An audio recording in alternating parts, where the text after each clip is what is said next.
Quick video on a 2008 R32 rear spoiler removal. There's a spoiler, then there's this carrier piece. This carrier piece is glued to the hatch. The spoiler is glued on the corners right there. Some sort of braided fishing line, or if you have like an equalizer python or something along the lines of that, where they have that steel wire or braided line to cut out windshields, use that and saw off the glue on the corners. Whatever you do, don't touch the light. There's a screw there and a screw there on the back, so don't bother touching that brake light. I went and, because I'm getting a new hatch, so I cut that all open just to see what's behind it.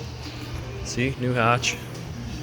I did that just so I can see what's going on, but it turns out to be nothing.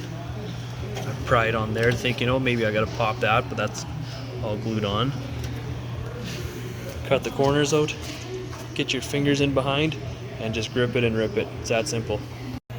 So if anybody's like me and they struggled with this for a while, this video will definitely help. You're not gonna break anything. I'll show you. There's those tabs right there. They're all along here. There's a couple right there. Though that's what's holding this thing on, with a little two-sided tape and glue. That's all that's holding this thing on. I'm thinking installation.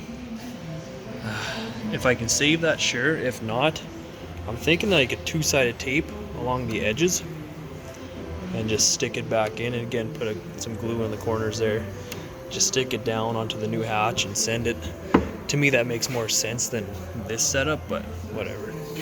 So if you find this video helpful, like, comment, subscribe, and hopefully I can make more videos to help the odd person out with this weird, not weird, but this kind of unique stuff that is kind of a pain in the ass, and make somebody's life a little bit easier because there's actually some information on it.